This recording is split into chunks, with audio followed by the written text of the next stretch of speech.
Bonjour et bienvenue dans l'édito de Camille. L'édito de Camille, c'est chaque jour un point sur les actualités publiées sur le site d'Info Chrétienne. Aujourd'hui, mardi 1er mars 2022, le mois de la Bible.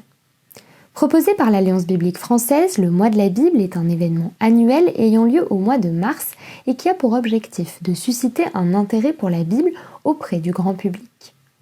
Quel est le point commun entre un tableau de Rembrandt, un livre d'Amélie Nothomb et une chanson de Bob Marley ? La Bible.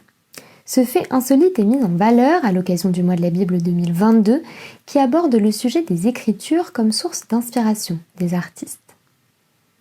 En Ukraine, où la guerre fait actuellement rage, la Bible est aussi mise à l'honneur.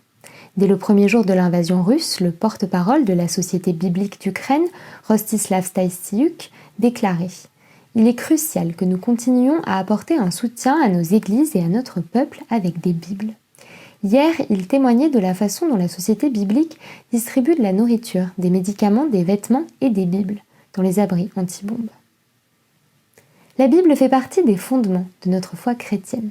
Elle nous aide aussi à éclairer nos réflexions sur le monde qui nous entoure.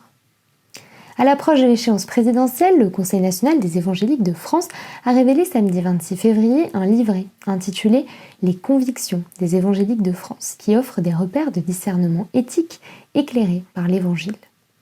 Sans aspirer à un retour à une civilisation chrétienne, particulièrement conscient que la politique ne peut tout offrir et sans donner de consignes de vote, les protestants évangéliques souhaitent avec ce livret contribuer de manière positive à la réflexion commune en soulignant un ensemble de valeurs issues de leur foi.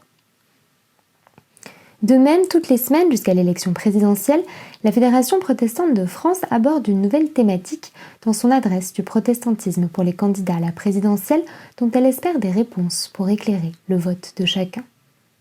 En 10 thèmes et 10 questions, les protestants entendent mettre l'accent sur les principaux sujets qui les préoccupent et sur lesquels ils sont eux-mêmes engagés.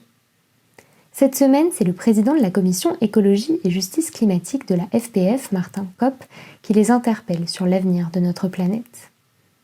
Je vous invite à vous rendre sur le site d'Info Chrétienne pour en savoir plus. Je vous souhaite une très bonne soirée, soyez bénis.